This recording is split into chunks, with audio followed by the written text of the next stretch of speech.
You're listening to Midlife State of Mind podcast, hosted by Erin, a midlife gal who dishes on all the challenges and opportunities that come with this middle section of your life. Each episode, you'll find yourself going between laughter and tears as she covers all the topics you need to know about midlife. Welcome back to Midlife State of Mind. I'm your host, Erin. Thank you so much for joining me for another episode today. Today's topic is one that I think is very important for any stage in your life, but especially as we mature in our years. And I want to talk today about the importance of being your own health advocate. And you might not be familiar with that term, health advocate, but what that basically means is that being an informed patient in your own health and wellness. There's lots of reasons for being your best health advocate. We all probably have at least some concept how traditional medicine or allopathic medicine really treats the symptoms and not the root causes. So if you were to go to your general physician with high blood pressure, your physician is going to write you a prescription for a blood pressure medication, something that would control your blood pressure. Oftentimes, they don't do the deep digging to find out why it is that you even have high blood pressure. So they're just treating the symptoms that you have. One of the reasons that the United States medical model is the way it is because it's dictated by the insurance companies. I know that I have a lot of listeners who listen from other countries, and so your medical model may be a bit different. Hopefully it's better because in the US, at least, doctors have very little time to spend with you. When you go in, they have about 7 minutes, it seems like, when I've timed it. And usually most of the doctors in the US, other than like a general practitioner or family medicine, are very specialized. So when you have a stomach issue, you go to a gastroenterologist, a GI doctor, and that doctor just treats you for your gastrointestinal symptoms. Again, not looking at all of the interconnectedness between our bodies, because nothing in our body exists in a vacuum, just like in the world, right? I mean, the butterfly effect. You know that if a butterfly flaps its wings in Africa, that it can shift the winds in a different part of the world. Our bodies are very similar to that. They're just a big ecosystem of interconnectedness. And then traditional doctors are usually very protocol based. So like I was saying, that you have high blood pressure, they give you a blood pressure medication to control your high blood pressure. So I'm going to share a personal story here. About 10 years ago, when I was 44 in 2014, I went in for my 5th annual screening mammogram. My past ones had all been fine. I go in, I have my mammogram. About 4 days later, they call me back. Hey, you need to come in for some additional screening, which wasn't concerning too much because I had dense breasts. So I go back in for the additional screening. They put me in a little room. The radiologist comes in and says, we've noticed some rapid cell turnover that's showing up on your image, which can be indicative of cancer. And he says, I'm going to refer you to the Women's Center, which they make all your appointments for you, which is great because you don't have to worry about calling each individual doctor's office. I have my first appointment with my breast care doctor. She actually says what I would recommend at minimum is to have a lumpectomy. You could choose to have a radical mastectomy on both breasts because you're under 45, which is when they consider early onset of breast cancer. And my next appointment is with the radiation oncologist and go in to an appointment with her. She looks at my results from my biopsy, says our treatment plan would be that you would have 33 rounds of radiation. So as she's telling me about 33 rounds of radiation, I say, I feel like that is killing a mosquito with a flamethrower, were my exact words to her. And she's like, no, this is the protocol. And I expressed my concern with having 33 rounds of radiation to my chest, to my breast,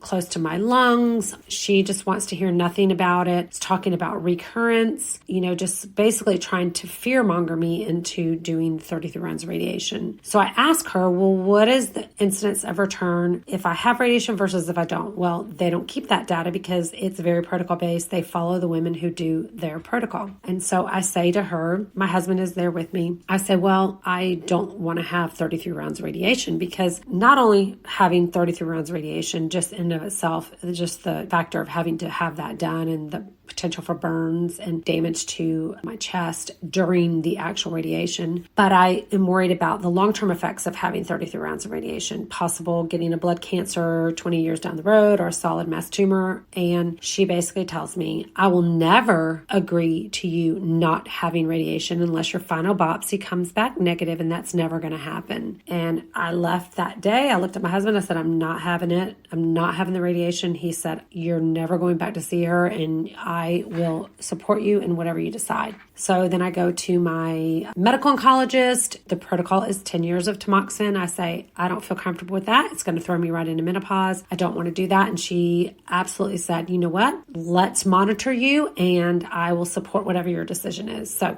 I end up having a lumpectomy. I forego the 33 rounds of radiation. I forego the tamoxifen, which, side note, my final biopsy was completely clear of cancer, which that's a different story for another episode about the power of the mind. And all of that to say, now 10 years, fast forward 10 years, I've just had my 10-year checkup. I don't have to have any more checkups with my breast care doctor. They are actually treating DCIS completely different. They're not intervening. Sometimes they'll do a lumpectomy. They don't do radiation. They don't do tamoxifen anymore because they have discovered now that DCIS is actually more of just a precancerous breast cancer, if you will, which just puts you at a higher risk category for developing other types of breast cancer down the line. So if I had not been my own advocate, if I had not done my own research, and I had not listened to my own gut and intuition, I would have just done what the doctor said, which I've never done that, FYI. I'm a bad patient. I always do my own research. I ask questions. Oftentimes doctors don't like it, but I don't give a shit. And so I really came in there armed and prepared and knowledgeable and knowing what it was that I wanted to do. Don't mishear me though. Allopathic medicine has its place. If you were having a heart attack, if you have a broken bone, if you need to have surgery, you need to go to a traditional doctor. You need to seek medical care. I am 100% followed by several medical doctors, but what happens is sometimes I go to the doctor and we don't hit it off. I can tell right away the doctor's not going to listen to me. They're not going to like my input. And then you know what I do? I find another doctor. I've done that with my endocrinologist because the first one was a total jackass, didn't want to listen to a word I had to say, and I found another doctor that listens to me. So you might be asking yourself, how can I be the best advocate for myself? And I have a couple of suggestions that you can do. One is when you make an appointment with a doctor, book an extended appointment time. That way, the scheduler will block out more than 7 minutes for you to talk to the doctor. Number 2 is come prepared. Have your questions written down. I always go with a list of questions. I use the notes section on my iPhone, but you can use old-fashioned pen and paper. And then I prioritize my questions. What are, the top 3 questions that I absolutely want answered? And then some of them might spur other questions. And so that way I'm really prepared. It's like I'm preparing for trial, if you will, if I was an attorney. Number 3 is bring a support person with you. It can be a friend, it can be your mom, it can be your sister, it can be your husband, it could be a child that's an adult who feels capable of supporting you. I always feel like when they see you come in there with a support person, they're less likely to minimize your concerns, and you have somebody there also that can take notes or that can also ask questions that maybe you haven't thought of that they think of. And then number 4 is do your own research before, do your own research after. You don't have to make a decision that day. I mean, now, unless it's a life-threatening situation, like I was saying, a heart attack. But most of the time, it's something that you can go home. And when I say do your research, there's lots of great websites out there. You can even get on NIH and see some of the PubMed articles so that you can find out do the studies show. It can take a little bit of finesse to read some of them, but you can also talk to trusted friends that have been through similar situations. There's tons of support groups on Facebook for every condition under the sun. You can join one of those, and oftentimes they'll have question and answer session. You can search in those groups by topic or by particular keyword, and so you can really be able to do your own research. And then before you leave the appointment, understand what the follow-up plan is so that you can tell your doctor, I want to go home. I want to think about this. I'm going to come back and I'll schedule another appointment if I need to talk to you to get more information. One of the reasons that I'm so passionate about this is because if you've listened to any of the previous episodes, I have shared a lot about I have a very unique health journey. Some of it was things that I was born with. Some of it were things that have happened to me in my life. And it's one of the reasons why a year and a half ago, I decided to begin to pursue a functional medicine program, because I wanted to be able to help people like I have helped myself, because I've always been my own advocate. I've always done lots of research and due diligence on my own issues. I'm not scared to challenge a doctor. And I'm also always very good about trying to figure out the interconnectedness of things that I have in my own life. And I do work with clients. And so if you want to learn more about how you can work with me on a one-on-one basis, you can email me at ebwellnesscoaching@gmail.com. And I am always happy to do an initial consult with somebody at no cost so that they can see if we are a good fit for each other, if I feel like I can help you, if you feel comfortable with me helping you. So in closing, I hope that today's episode provoked some thoughts in you, gave you some good information. I would love to hear what you think on being your own health advocate. Have you had to do this in your own life? How has that benefited you? Have you received pushback?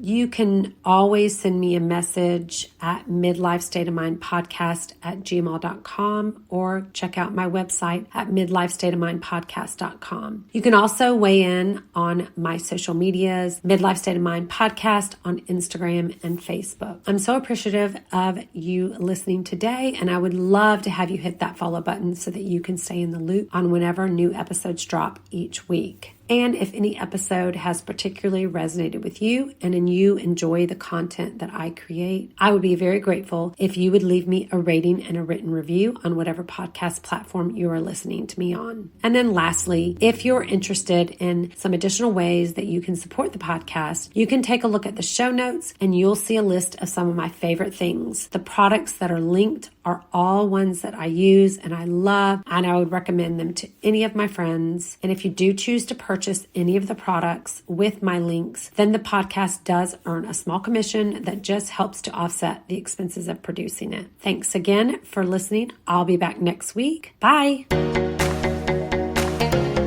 This has been an E Squared production.